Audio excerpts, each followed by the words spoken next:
Good morning class.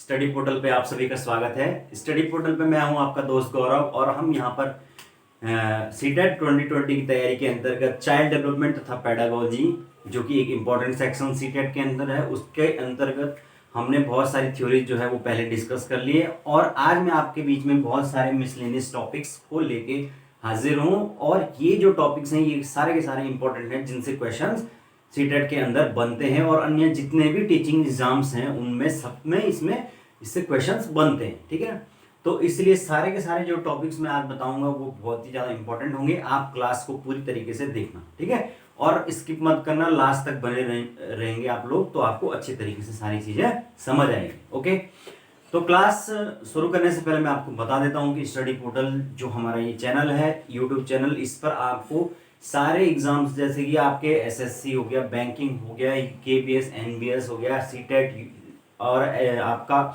DSSB, इन सभी exam से संबंधित आपको क्या मिलेंगे, वीडियो लेक्चर्स मिलेंगे। साथ के साथ टेस्ट सीरीज बहुत सारी एग्जाम्स की उपलब्ध है। अगर आपको इनमें से किसी भी एग्जाम की तैयारी कर रहे हैं तो आप उन वीडियोस को जरूर देखिए। साथ के साथ आप अगर आपको प्रिंटेड नोट्स चाहिए, हैंड रिटन नोट्स चाहिए, तो आप इस व्हाट्सएप नंबर पर कांटेक्ट कर सकते हैं। ओके, तो यहाँ पे आपको सारी इंफॉर्मेशन भी बता दी जाएगी कि कितना आपको पे करना होगा, क्या कॉस्ट होगी, क्या क्या चीज़ें आपको मिलेगी, सारी की सारी इंफॉर्मेशन आपको इस व्हाट्सएप नंबर पर मिल जाएगी। ठीक है दोस्तों, तो अब चलिए शुरू करते हैं हम हमारा आज का सेशन। तो आज का जो सेशन हम करने वाले हैं इसके अंदर मैंने पहले ही बता दिया आपको कि बहुत सारे मिसलेनियस टॉपिक हम डिस्कस करेंगे। सबसे पहला जो टॉपिक हम डिस्कस करने वाले हैं वो है आपका बाल केंद्रित शिक्षा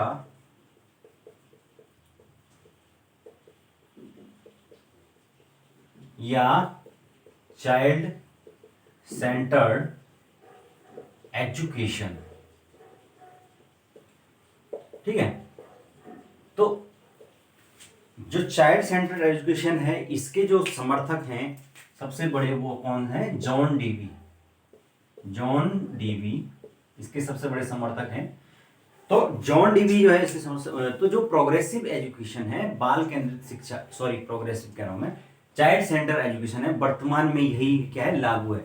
इसलिए इससे क्वेश्चन डायरेक्ट बनते हैं, चाहे डायरेक्ट क्वेश्चन और घुमा फिरा के भी चाइल्ड सेंटर एजुकेशन से क्वेश्चन बनते हैं। तो ठीक है, अब सवाल है कि चाइल्ड सेंटर एजुकेशन क्या चीज है। चाइल्ड सेंटर या बाल केंद्रित शिक्षा का मतलब है कि बालक की जो व्यक्तिगत विभिन्नताएं हैं उनका ख्याल रखते हुए बालक की जो अपनी क्षमताएं हैं, अपनी अभिवृत्तियां हैं, उसकी अपनी जो कैपेसिटीज है, उन सभी को ध्यान में रखते हुए बालक का चहुमुखी विकास करना, होलिस्टिक डेवलपमेंट करना, उसी को हम क्या कहते हैं कि ये बाल केंद्रित शिक्षा है। ठीक है ना, मतलब यहां पर शिक्षा का जो केंद्र बिंदु होता है वो कौन होता है, बालक होता है। ठीक है, न कि पहले की तरह जब क्या होता था, टीचर पे सेंटर एजुकेशन होती थी। तो आज के समय में न तो जो एजुकेशन है वो टीचर सेंटर्ड है, न सिलेबस या क्या बोलते हैं करिकुलम सेंटर्ड है, बल्कि जो एजुकेशन है वो कैसे, चाइल्ड सेंटर, यानी बच्चा मेन है, बच्चा केंद्र है एजुकेशन का, और बच्चे के अकॉर्डिंग ही हमें क्या करनी है, चीजें करनी है, जो भी काम करने हैं वो बच्चे के अकॉर्डिंग करने हैं और अपनी मर्जी से कुछ भी नहीं करना है, ये है इसका मतलब। ठीक है, अब इसके कुछ सिद्धांत हैं, बाल केंद्रित शिक्षा के सिद्धांत। तो जो सबसे पहला सिद्धांत इसके अंतर्गत है वो है लोकतांत्रिक सिद्धांत। लोकतांत्रिक सिद्धांत, डेमोक्रेटिक प्रिंसिपल। तो शिक्षा का जो लोकतांत्रिक सिद्धांत है वो क्या कहता है कि जो कक्षा है उसमें सभी बच्चों को क्या हो, समान अवसर मिले और साथ के साथ उन्हें समान रूप से, मतलब एक तरह से ट्रीट किया जाए, या उनके साथ कोई भी किसी भी प्रकार का भेदभाव ना किया जाए। फॉर एग्जाम्पल, अगर कोई टीचर है वो कुछ विशेष बच्चों पे ही हमेशा ध्यान देते हैं, उन्हीं से सवाल करते हैं, तो उसका मतलब कि उनके बाकी जो बच्चे हैं वो उनके साथ क्या नहीं हो रहा है, सही व्यवहार नहीं हो रहा है। चाहे अब होता भी यही जनरली हम देखते हैं कि टीचर क्या होता है, जो बच्चा पढ़ने में ठीक होता है, थोड़ा तेज होते हैं, उन्हीं को सारी जिम्मेदारियां देते हैं, उनके ऊपर एक तरह से सारा बर्डन उन्हीं के ऊपर डालते हैं, उनके ऊपर विश्वास करते हैं और बाकी के जो बच्चे हैं उनकी एक तरह से उपेक्षा करते हैं। तो इस प्रकार से जो लोकतांत्रिक सिद्धांत है वो क्या कहता है कि बालक जो है उस प्रत्येक बालक की हमें क्या करनी है, प्रत्येक बालक की भागीदारी,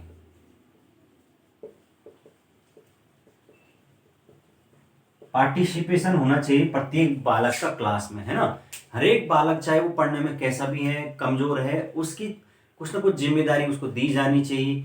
अगर कोई प्रोजेक्ट वर्क है उसमें साथ में सब लोग मिलकर करें, है ना, सब लोग आपस में काम को बांट लें, सबको कुछ ना कुछ जिम्मेदारी दी जाए।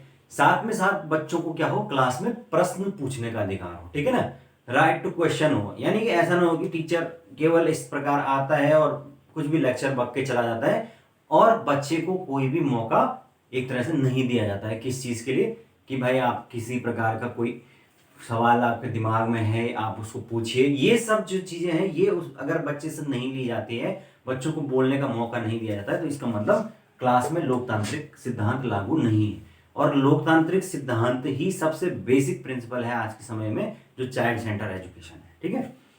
तो ये है। जो दूसरा है वो है वेरी इंपॉर्टेंट, सर्वांगीण विकास का सिद्धांत।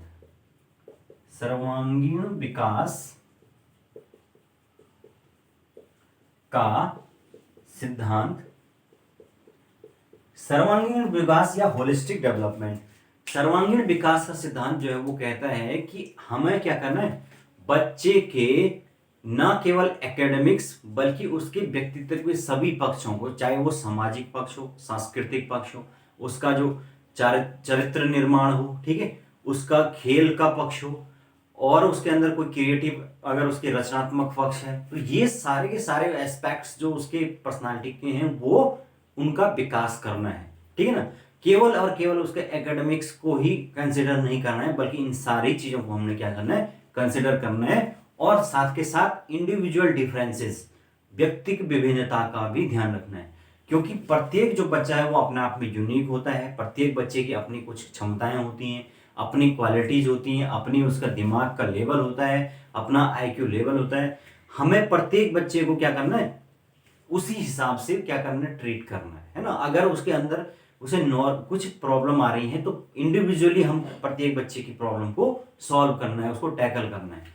जबकि जैसे कि आपने देखा होगा कि हम जब पढ़ते थे, अभी हमारे टाइम तक भी ये सीन है, या अभी भी मेरे ख्याल से टीचर ऐसे ही हैं कि क्या बोलते हैं क्लास में कि भाई आपने कई बार सुना होगा कि मैंने तो सबको एक जैसा ही पढ़ाया तो फिर तेरी समझ में क्यों नहीं आया, है ना, ऐसा बोलते कि नहीं बोलते।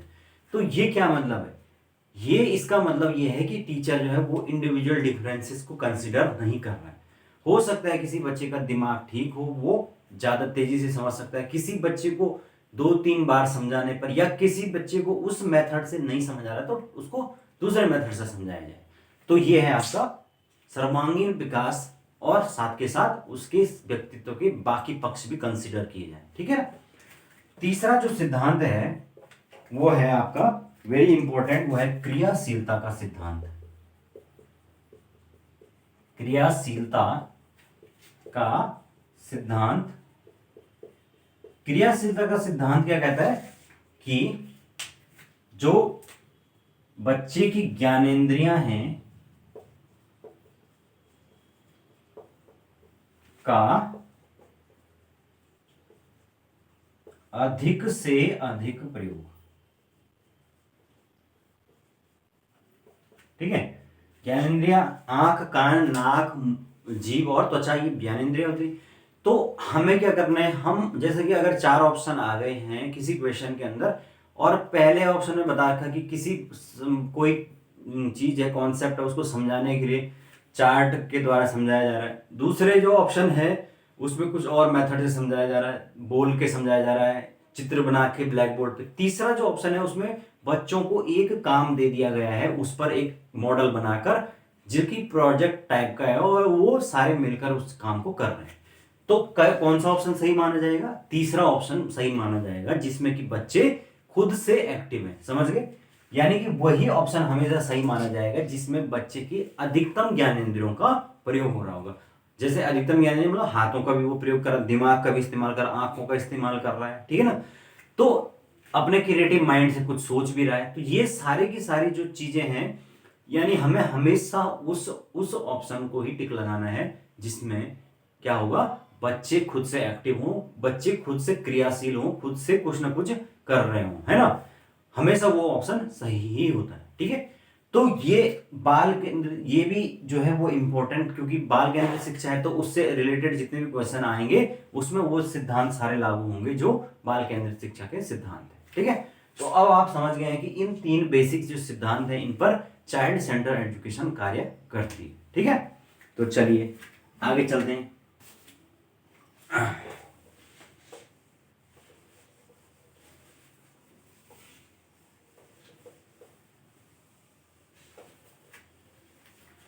आगे हम बात करने वाले हैं नेक्स्ट, बाल केंद्रित शिक्षा की हमने बात की, सिद्धांतों की बात की, हम बात करेंगे प्राथमिक शिक्षा का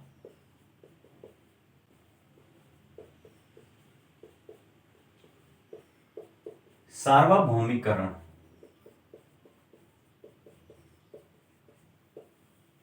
प्राथमिक शिक्षा का सार्वभौमिकरण, यूनिवर्सलाइजेशन ऑफ प्राइमरी एजुकेशन।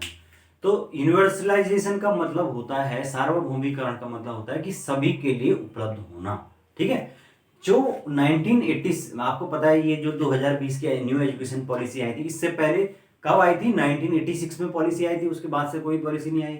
तो जो 1986 की पॉलिसी है उसमें ये तय किया गया कि हम क्या करें, बच्चों को एटलीस्ट जो प्राइमरी एजुकेशन है वो सब तक की उसकी पहुंच बने, ठीक है ना, 1 से लेकर 8 कक्षा 8वीं तक की जो एजुकेशन है वो पहुंच लगभग सारे बच्चों को वो अधिकार मिले कि वो क्या उस शिक्षा को अवेल कर पाए, उसको एक्सेस कर पाए, ठीक है। तो ये 1986 की एजुकेशन पॉलिसी में तय किया गया था। सोचो आज तक वो चीज इंप्लीमेंट पूरी तरीके से नहीं हो पाई है, ठीक है। अब 1986 की पॉलिसी में जब इसको लाया गया तो उसके बाद इसको इंप्लीमेंट करने के लिए जो है बहुत सारे प्रोग्राम चलाए गए, जिसमें सबसे पहला जो प्रोग्राम था वो है आपका operation black board. Operation black board जो कि चलाया गया 1987 में, ठीक है। 1987 के अंतर्गत में ऑपरेशन ब्लैक बोर्ड की शुरुआत की गई, जिसके अंतर्गत जो है प्रत्येक स्कूल में एटलीस्ट ब्लैक बोर्ड, चौक, एक बरामदा, 2 कमरे, इस प्रकार के प्रावधान का था कि एटलीस्ट इतना होना ही चाहिए। चार्ट हो, सबके चार्ट टके हो, नक्शे टंगे हुए हो, ये सारी चीजें इसमें शामिल थी ऑपरेशन ब्लैक बोर्ड में, ठीक है। उसके बाद जो नेक्स्ट योजना शुरू हुई थी वो है मिड डे मील योजना, मिड डे मील स्कीम। तो ये हुई थी 15 अगस्त 1995 से शुरू, ठीक है। 15 अगस्त 1995 को तमिलनाडु से शुरू हुई, ठीक है। इसका उद्देश्य भी क्या था कि ज्यादा से ज्यादा जो है बच्चे स्कूल की तरफ आए, उनका एनरोलमेंट बढ़े। 2 उद्देश्य थे इसके। एक तो था कि जो गरीब बच्चे हैं उसमें उनमें क्या था, न्यूट्रिशन की कमी थी, वो माल न्यूट्रिशन के शिकार ऑलरेडी आज भी भारत में आपको पता है कि 60% बच्चे जो है कुपोषण के शिकार है ना। तो जो ये माल न्यूट्रिशन की समस्या है ये गरीब तबके में ज्यादा है, जिनको खाने की 2 वक्त की रोटी नहीं है उनके पास। तो उन लोगों के लिए जो है एक तरह से मिड डे मील ये था कि एक तो बच्चों को वो प्रेरित होंगे स्कूल जाने के लिए कि भाई चलो एक टाइम का खाना तो मिलेगा, साथ के साथ उन बच्चों में जो कुपोषण की समस्या है वो दूर होगी, क्योंकि सॉरी, जो मिड डे मील है उसके अंदर आपको पता है कि जो पौष्टिक आहार है, जैसे दलिया हो गया, दूध हो गया, अंडा हो गया, ये सब दिया जाता है आज के समय में।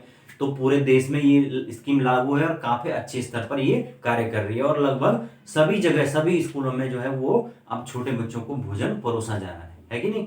तो वो मिड डे मील के अंतर्गत ही तमिलनाडु से शुरुआत हुई थी 15 अगस्त 1995 को, और इसका उद्देश्य था कि शिक्षा में ज्यादा से ज्यादा इनरोलमेंट प्राइमरी एजुकेशन में बढ़े और बच्चा स्कूल आने को एक तरह से प्रेरित हो, ठीक है, मोटिवेट हो, ठीक है। तीसरा जो अभियान चला था वो है सर्व शिक्षा अभियान।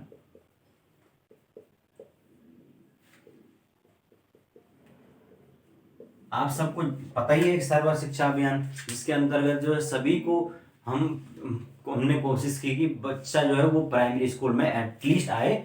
और सन 2001 में अटल बिहारी वाजपेयी जी की सरकार के टाइम पे ये चलाया गया था, जिसका नारा था सब बढ़े सब पढ़े सब बढ़े, ठीक है ना, सब पढ़े सब बढ़े, ये इसका नारा था। साथ के साथ इसमें जो जो पेंसिल बनी होती थी उसमें बच्चे बैठे हुए आपने देखा होगा, तो वो कौन सा नारा था, आपका स्कूल चले हम, ठीक है ना। तो ये सारी जगह ये एक तरह से इसको बहुत बृहद स्तर पर फैलाया गया, जाकि ज्यादा से ज्यादा लोगों को, जो हर एक वर्ग का माँ बाप है, पेरेंट्स हैं, उनको जागरूक किया जा सके कि भाई आपने बच्चे को क्या देनी है, प्राइमरी एजुकेशन एटलीस्ट देनी, ठीक है ना। तो ये है। उसके बाद नेक्स्ट जो थी वो है कस्तूरबा गांधी बालिका विद्यालय। कई जो अभिभावक थे वो अपने लड़कियों को इसलिए स्कूल नहीं भेजते थे क्योंकि वो स्टीरियोटाइप, पुराने तरह के सोचने वाले लोग वो बोलते थे कि हम लड़कों के साथ अपनी लड़कियों को नहीं भेजेंगे। तो इसीलिए फिर ये सरकार ने सोचा कि हम क्यों ना लड़कियों के लिए अलग से सेपरेट जो ये स्कूल्स खुलवाएं। तो फिर जो ये कस्तूरबा गांधी बालिका विद्यालय योजना जो है वो सन 2004 में शुरू हुई, ठीक है। तो 2004 में ये स्कीम भी शुरू की गई, ठीक है। उसके बाद नेक्स्ट है शिक्षा के सार्वभौमिकरण में सबसे जो इंपॉर्टेंट भूमिका निभाने वाला अब जो सिद्धांत मैं आपको बताऊंगा वो है RTE 2009, राइट टू एजुकेशन 2009, शिक्षा का अधिकार 2009। हुआ ये कि सन 2002 में संविधान का 86वां संशोधन किया गया, अमेंडमेंट, और उसके अंतर्गत उन्होंने क्या किया कि जो आर्टिकल 21 है, यह है राइट टू लाइफ, जीवन जीने का अधिकार। इसके अंतर्गत उन्होंने क्या किया, आर्टिकल 21 का पार्ट 3 ऐड किया। इसके अंतर्गत क्या किया गया कि 6 से लेकर 14 साल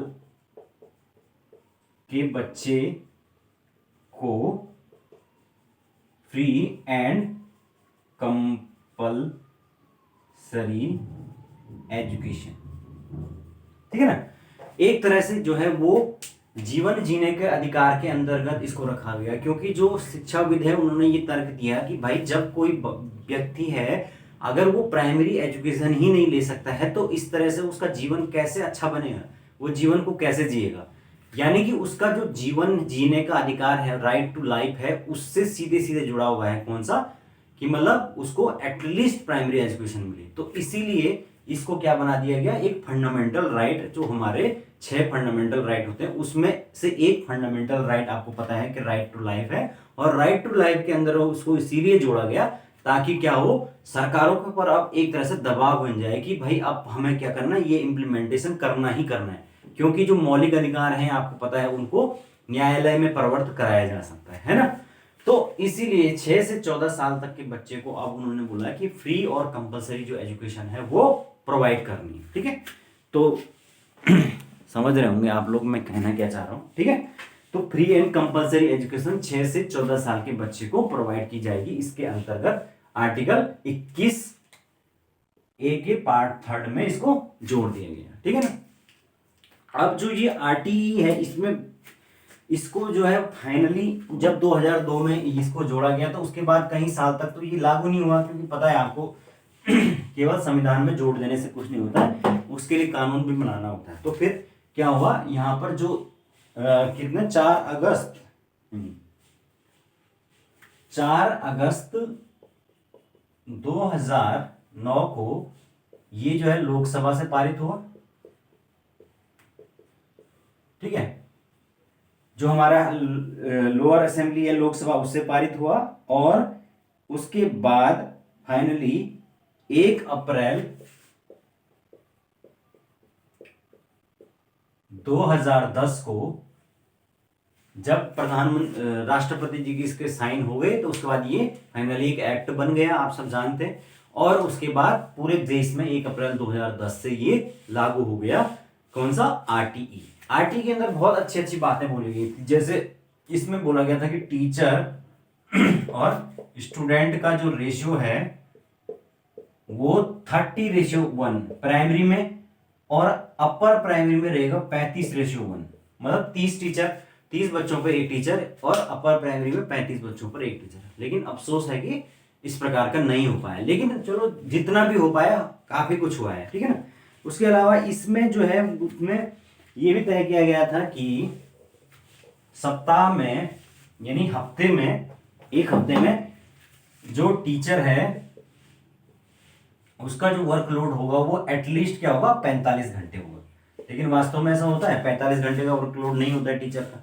तो एटलीस्ट जो है वो 45 घंटे जो है उसका वर्कलोड टीचर के लिए रखा गया था। दूसरा इसमें बड़ी बात थी, सबसे इंपॉर्टेंट बात जो हमें पता होनी चाहिए वो है आरटीई के अंतर्गत जो है वो 25% जो सीट्स हैं वो क्या है? प्राइवेट स्कूल्स में क्या है? आरक्षित हैं। आप भी जानते हैं कि जो प्राइवेट स्कूल है वहां पर फीस बहुत ज्यादा होती है, तो जो गरीब बच्चे हैं उनके लिए 25% सीट रिजर्व्ड है, और वहां पर जो लॉटरी है उसके माध्यम से ही प्रवेश मिलता है, क्योंकि आवेदन बहुत सारे होते हैं और बच्चे सीट्स मात्र 25% है, तो इसीलिए जो लॉटरी है उसके माध्यम से जिसका नंबर आता है फिर उसको एडमिशन मिलता है ना। तो ये है इसमें प्रावधान। और क्या प्रावधान था इसमें? इसमें इसकी जो धारा 17 है आरटीई की, इसमें बोला गया है कि भाई किसी भी प्रकार का जो कॉर्पोरल पनिशमेंट है, दंड हो गया, शारीरिक दंड, प्रताड़ना, ये सब प्रोहिबिटेड है या मना है। यानी कि टीचर को बच्चे पर हाथ नहीं उठा सकते हैं, किसी भी प्रकार से मारना पीटना अलाउड नहीं, ठीक है ना। तो ये है आपका आरटीई। आरटीई हालांकि पूरी तरीके से जो है वो बच्चे क्या बोलते हैं 100% जो लिटरेसी को अचीव करने में सक्सेस नहीं रहा है, लेकिन उसके बावजूद भी ये कह सकते हैं कि इसने शिक्षा के सार्वभौमिकरण में महत्वपूर्ण भूमिका निभाई है, ठीक है ना।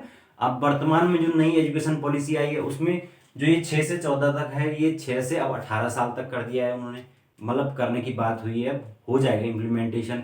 फिर उसमें एक और बात हुई है कि 2030 तक क्या है, हमने 100% जो लिटरेसी को क्या करना है? अटेन करना है, लिटरेसी रेट गेन करना है, ठीक है ना। और पहले के जो 3 साल है उसमें तो बच्चा बिना कॉपी किताब के ही जाएगा, ठीक है। तो देखते हैं नई एजुकेशन पॉलिसी में वाकई में जो अच्छी अच्छी बातें बोली गई हैं वो कितना इम्प्लीमेंटेज हो पाएगी, है ना। तब वो तो आने वाले समय में ही पता चलेगा, ठीक है। आशा है उस टाइम तक सब लोग, आप सब टीचर बन चुके होंगे, हम सब टीचर बन चुके होंगे, मैं खुद एक एस्पिरेंट्स हूँ, तो हम सब उसको अपने, जब हम टीचर एजुकेशन में जाएंगे हम बच्चों के ऊपर वो सारी चीजें अप्लाई करने की कोशिश करेंगे जो हमने सीखी, ठीक है। नेक्स्ट जो हम चीज पढ़ेंगे वो है प्रोग्रेसिव एजुकेशन, प्रगतिशील शिक्षा। प्रोग्रेसिव एजुकेशन, तो प्रगतिशील शिक्षा का मतलब होता है, प्रोग्रेसिव एजुकेशन का मतलब होता है कि शिक्षा में क्या होता है। हाँ, सबसे पहले तो इसके प्रवर्तक आपको याद रखने हैं, प्रवर्तक हैं इसके जॉन डीवी, और प्रगतिशील शिक्षा के अंतर्गत जो है वो व्यक्तिगत विभिन्नताओं या इंडिविजुअल डिफरेंसेस का ध्यान रखते हुए नई शिक्षण विधियों का प्रयोग करना, शिक्षण विधियों व तकनीक का प्रयोग करना।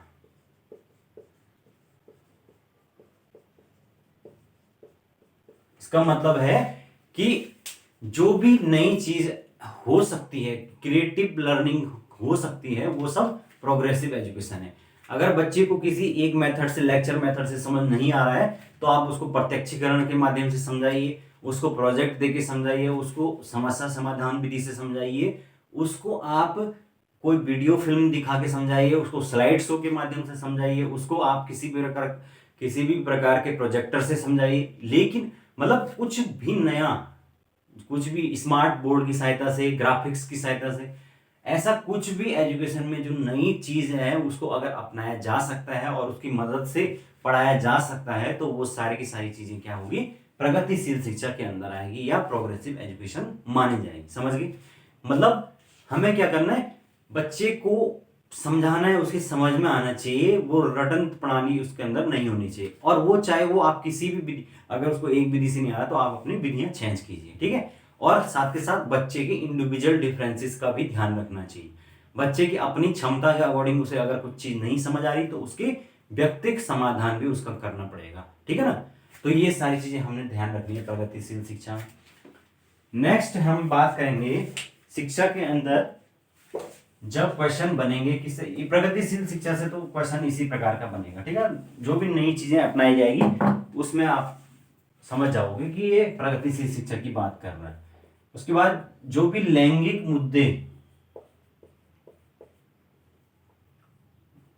मुद्दे या जेंडर इश्यूज, इससे रिलेटेड भी क्वेश्चंस बनते हैं। तो आपको हमेशा ये याद रखना है लैंगिक मुद्दे में कि लिंग पूर्वाग्रह और रूढ़िवाद का, लिंग पूर्वाग्रह रूढ़िवाद का पूर्णतः निषेध है ना। महिला और पुरुष के बीच में किसी भी प्रकार का जो भेदभाव है वो प्रोग्रेसिव एजुकेशन, मॉडर्न एजुकेशन में प्रोहिबिटेड है, पूरी तरह का निषेध है, ठीक है ना। यानी कि अगर आप टीचर, एज ए टीचर भी अगर आप किसी बच्चे को कहते हैं कि तू गृह विज्ञान ले ले क्योंकि तू लड़की है, तू साइंस ले ले क्योंकि तू लड़का है, तू मैथ्स पढ़ सकता है क्योंकि तू लड़का है, तू नहीं पढ़ सकती है, तो ये क्या माना जाएगा, जेंडर बायस माना जाएगा। आप एज ए टीचर कभी भी उस चीज को प्रमोट नहीं करेंगे जो कि जेंडर को बेस पे डिस्क्रिमिनेशन करता होगा, और वो सारे ऑप्शन गलत होंगे हमेशा जो किसी न किसी जेंडर के बेस पे गलत होंगे। यानी कि अब जो मॉडर्न एजुकेशन है उसमें ये माना जाता है कि जो लड़का और लड़की है उनकी शारीरिक क्षमताएं भले ही थोड़ा बहुत अंतर है, लेकिन उनकी मानसिक जो क्षमताएं हैं और शैक्षिक क्षमताएं हैं वो इक्वल होती हैं, उसमें कोई भी अंतर नहीं होता, ठीक है। और ऐतिहासिक रूप से जो है वो इनके साथ महिलाओं का जो ये जेंडर बायस्ड है भारतीय समाज में, ये ऐतिहासिक रूप से इसके कारण है, सामाजिक कारण है। आपको पता है समाज का जो प्रचलन रहा है पहले से, जो सांस्कृतिक कारण, धार्मिक धर्म में ये चीज बोली गई है कि जो महिला है उसको केवल क्या करना चाहिए, अपने घर परिवार पे ध्यान देना चाहिए, उसको संभालना चाहिए। तो एक तरह से पुरुषवादी जो मानसिकता है वो पहले से ही हावी है, ठीक है। साथ के साथ जो आपके आर्थिक कारण भी इसके होते हैं। पुराने जमाने क्या अभी भी यही होता है कि जो अगर फैमिली बहुत ज्यादा गरीब होती है तो वो सोचते हैं कि हम लड़के को ही पढ़ा लेते हैं और लड़की ने तो घर का ही काम करना है, ठीक है। और मनोवैज्ञानिक रूप से भी यही कारण होता है, क्योंकि ज्यादातर जो पेरेंट्स हैं ग्रामीण इलाकों में अभी भी या कुछ शहरी इलाकों में भी उनकी यही सोच है कि लड़की को पढ़ा के क्या करना है, क्योंकि उसने तो घर का ही काम करना है, घर ही संभालना है, किचन ही संभालना है। तो इस वजह से वो क्या करते हैं, लड़कियों के साथ डिस्क्रिमिनेशन करते हैं, मतलब करते भी नहीं है, वो ऑटोमेटिकली उनसे हो जाता है, क्योंकि वो एक तरह से मनोवैज्ञानिक रूप से साइकोलॉजिकली सोच उस प्रकार से बन जाती है, ठीक है।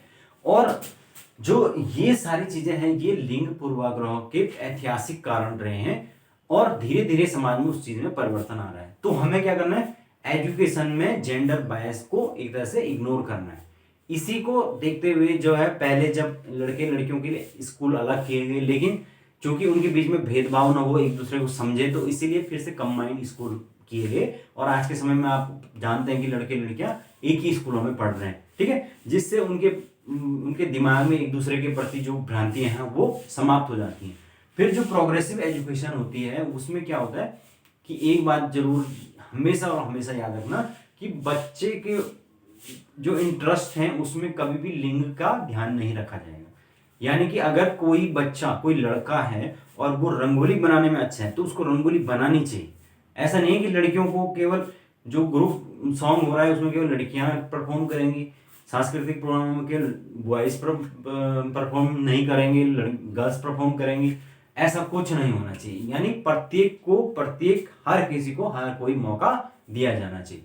तो आपको हमेशा याद रखना है कि जेंडर इश्यूज के बेस पर जो भी अगर डिस्क्रिमिनेशन की बात जिस सेंटेंस में होगी वो सीधे सीधे गलत मान दिया जाएगा, ठीक है। उस पर आपने सीधे आंख बंद करके गलत मानना है, ठीक है। तो ये है आपका। नेक्स्ट हम चलते हैं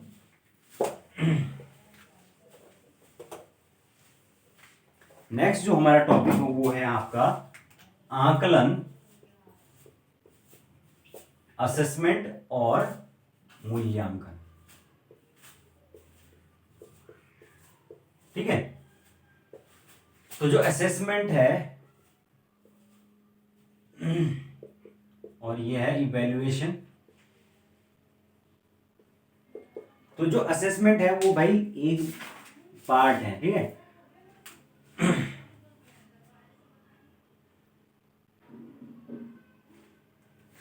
ठीक है, तो जो कोई भी अध्ययन अध्यापन की प्रक्रिया है, टीचिंग लर्निंग है, उसका इंपॉर्टेंट पार्ट होता है आपका इवैल्यूएशन, मूल्यांकन, है ना। मूल्य का अंकन, उसकी वैल्यू का एक तरह से अंकन करना, उसकी वैल्यू को मापना। तो कोई भी जो टीचर है वो जब पढ़ाता है तो वो देखता है कि बच्चे के अंदर जो है वो उसके व्यवहार में कितना परिवर्तन आया है, कितना उसका आउटकम है। ये सारी चीजें जो है वो किसके माध्यम से, इवैल्यूएशन या मूल्यांकन के माध्यम से जांची जाती है। और जो आकलन है वो क्या है, इवैल्यूएशन का ही एक पार्ट है। यानी कि जो मूल्यांकन है वो तो एक ब्रॉड टर्म है, एक व्यापक कह सकते हैं उसको टर्म है, और ये जो है वो एक संकीर्ण अवधारणा है कि जो आकलन है वो उसका एक छोटा पार्ट है। ठीक है, आकलन किसी एक पर्टिकुलर चीज का होता है, मूल्यांकन ओवरऑल होता है। ठीक है, तो ये आपको याद रखना है। अब इसके अंतर्गत जो है इसकी कुछ विशेषताएं जो है, सबसे पहले आपको इसके कुछ प्रकार याद रखने हैं जो कि बहुत इंपॉर्टेंट है। इसमें सबसे इंपॉर्टेंट है वो है आपका रचनात्मक मूल्यांकन, रचनात्मक मूल्यांकन या फॉर्मेटिव असेसमेंट, इवैल्यूएशन। रचनात्मक मूल्यांकन का मतलब होता है कि शिक्षण के साथ साथ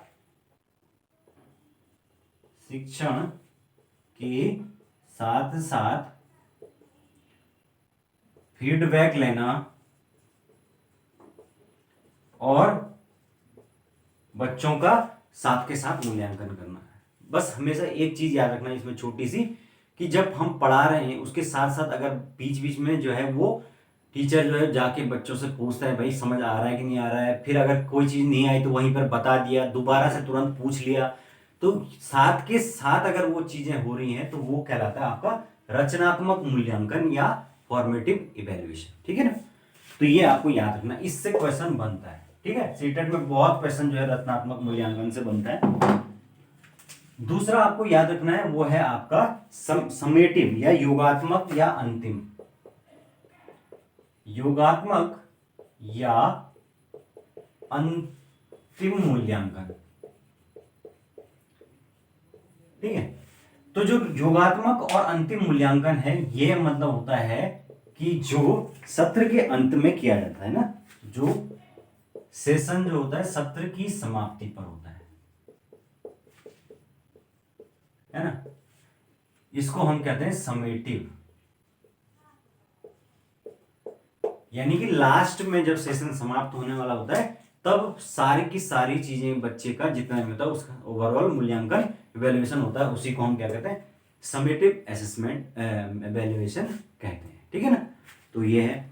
अब इसकी दो विशेषताएं हमेशा पूछी जाती हैं, वो भी मैं बता देता हूं आपको। एक तो होती है आपकी वैलिडिटी, वैधता, वैधता, वैलिडिटी, और दूसरी होती है आपकी विश्वसनीयता।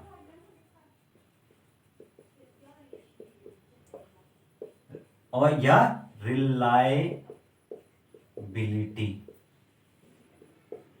ठीक है, वैधता और विश्वसनीयता। तो वैधता का मतलब होता है कि जो कोई भी परीक्षण है उसका अगर मूल्यांकन हो रहा है उसके द्वारा, तो वो क्या करे, अपने उद्देश्यों की पूर्ति करता हो, जिस उद्देश्य के लिए उसको बनाया गया है वो उस उद्देश्य की पूर्ति करता हो। ठीक है ना, इसमें हम लिख सकते हैं कि जो वास्तव में उसी बात का परीक्षण करे जिसके बारे में वो जानता है। वैलिडिटी यानी जो मूल्यांकन का उद्देश्य है, केवल उसी का परीक्षण करें या उसके बारे में बताएं, है ना। यानी कि अगर किसी मूल्यांकन में व्यक्ति के व्यक्तित्व का परीक्षण हो रहा है, पर्सनालिटी का टेस्ट हो रहा है मूल्यांकन के द्वारा, तो वो अपने उसी उद्देश्य को पूरा करता हो, उसके अपने कोई अलग से उद्देश्य उसके ना हो, ठीक है। तो वैसा जो मूल्यांकन होगा वो क्या कहलाएगा, वैध कहलाएगा, वैलिड कहलाएगा। और विश्वसनीय वो कहलाएगा जो क्या होगा, एक जैसी परिस्थितियों में किसी परीक्षण का उत्तर पूर्णतः एक जैसी परिस्थितियों में किसी परीक्षण का सदैव एक जैसा परिणाम,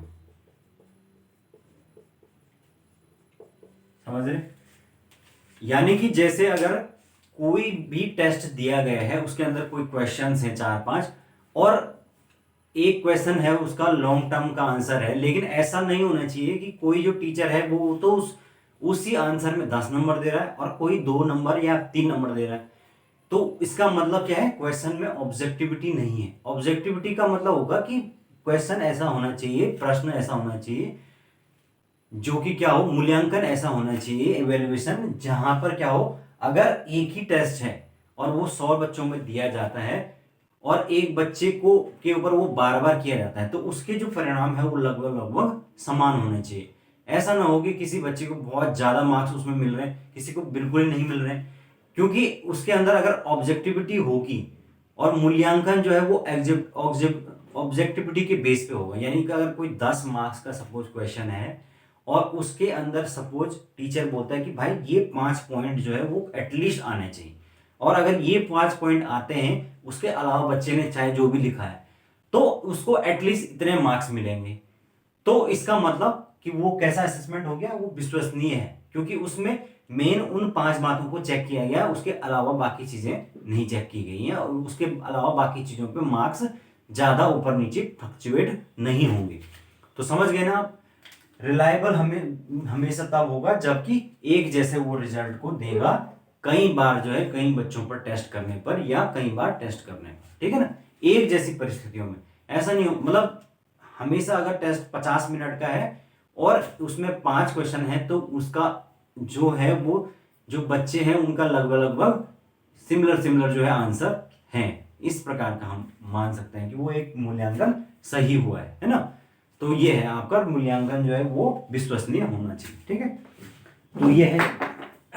तो भाई मेरे ख्याल से आज हमने बहुत सारी चीजें डिस्कस कर ली हैं, लास्ट में 1-2 और रह गई हैं, उसको भी डिस्कस कर ही लेते हैं फटाफट, बहुत सरल है वो, तो बात कर लेते हैं। लैंगिक मुद्दे हो गए, आकलन हो गया, अब इसमें है सतत और व्यापक मूल्यांकन। सतत और व्यापक, तो ये तो बहुत सिंपल सी चीज है। सतत का मतलब होता है कि जो लगातार चलता रहे, मतलब मूल्यांकन ऐसा हो जो साल भर लगातार होता रहे, चाहे वो मंथली टेस्ट हो, चाहे वो ग्रुप टेस्ट हो, चाहे वो जो भी टेस्ट हो, मंथली टेस्ट हो, वीकली टेस्ट हो, इन सब के माध्यम से लगातार जो है वो साल भर मूल्यांकन चलता रहे। केवल ऐसा ना हो कि लास्ट में एक दिन सब कुछ हो रहा है, ठीक है ना। और व्यापक का मतलब होता है इसमें शैक्षणिक और गैर शैक्षणिक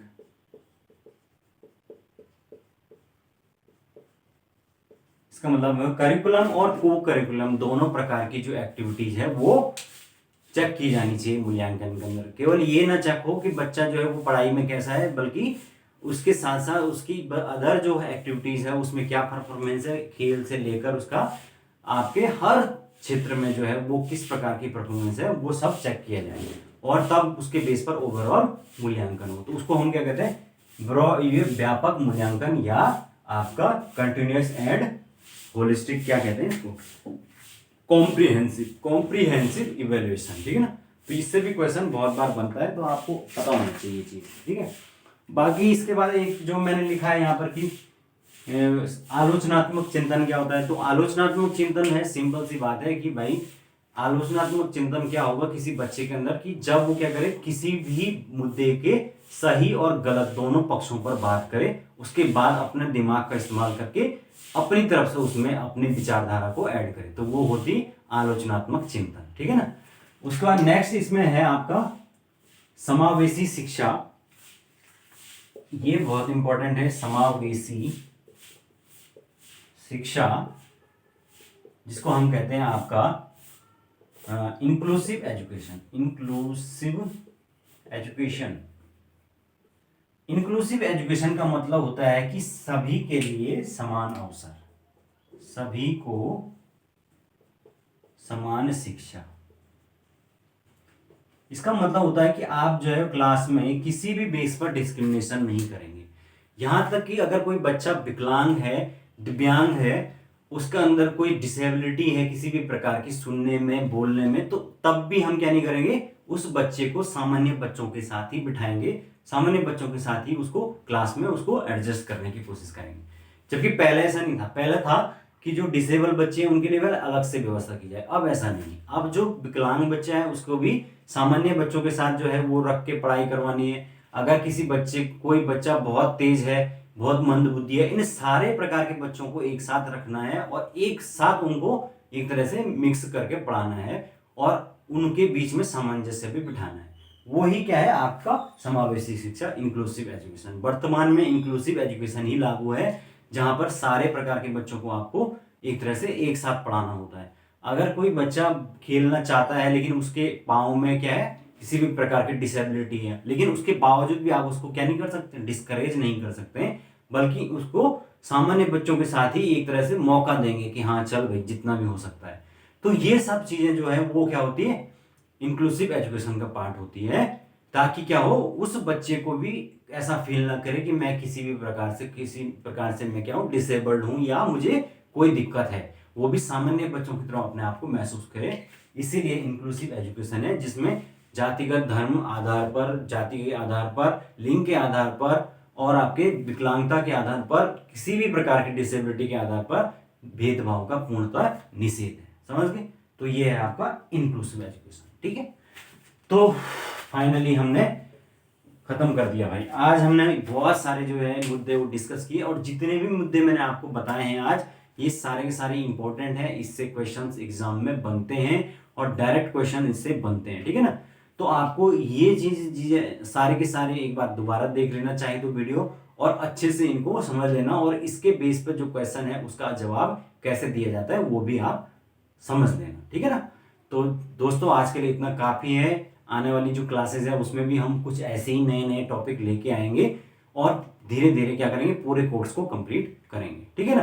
तो आप इसी तरीके से, मुझे लगता है आप लोगों को पसंद आया होगा, आप इसी तरीके से देखते रहिए, बने रहिए, मेरे साथ जुड़े रहिए, और हम सारी के सारी चीज़ों को डिस्कस आने वाली क्लासों में करेंगे। ठीक है। तो thank you class, thank you so much.